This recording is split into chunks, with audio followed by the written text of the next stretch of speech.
Fatty liver থেকে বাঁচার উপায় হচ্ছে সিম্পল লাইফস্টাইল চেঞ্জ করা, বাইরে খাবার বন্ধ করা, এক্সারসাইজ বাড়িয়ে দেওয়া, ঠিক সময়ে ঘুমানো, অ্যালকোহল থেকে দূরে থাকা, জাঙ্ক ফুড ফাস্টফুড কমিয়ে দেওয়া, সুগারি ড্রিঙ্ক বা সুগারি খাবার কমিয়ে দেওয়া, pizza pasta pastry noodles burger এগুলো খাওয়া কমিয়ে দেওয়া, বাইরে খাবার কমিয়ে দেওয়া, এবং রিফাইন্ড কার্বোহাইড্রেটের সঙ্গে স্যাচুরেটেড ফ্যাটও কমিয়ে দেওয়া, ঘি মাখন এগুলো কম পরিমাণে খাওয়া। বেশিরভাগ খাবার খেতে হবে শাকসবজি ফলমূল, সেটার উপরেই আপনাকে নির্ভর করতে হবে, এবং লিন মিট খেতে হবে। শুধু যে গাদা গুচ্ছে শাকসবজি ফলমূল খেলেই ফ্যাটি লিভার আটকে দিতে পারবেন তা না, ক্যালোরিটা আপনাকে প্রোটিন থেকেও নিতে হবে। প্রোটিন আর লিন মিটের কথা বলি আমরা, যেগুলো চর্বি ছাড়া মাংস, অথবা ডিম খেতে পারেন, লো ফ্যাট যে ডেয়ারিসগুলো আছে সেগুলো খেতে পারেন, এবং আপনাদের সর্বোপরি মাছ খুব ভালো লিভারের জন্য, আপনারা মাছ খেতে পারেন।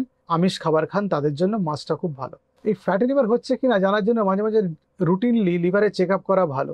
আল্ট্রাসাউন্ড করতে পারেন, লিভার ফাংশন টেস্ট করে নেব, এবং কখনো কখনো ব্লাড ইনসুলিন লেভেল দেখা, যে ইনসুলিন রেজিস্ট্যান্স তৈরি হচ্ছে কিনা সেটা খুব ইম্পর্টেন্ট। তাহলে আপনি ফ্যাটি লিভার রিভার্স করে ফেলতে পারেন যদি আপনি লাইফস্টাইল চেঞ্জ করেন।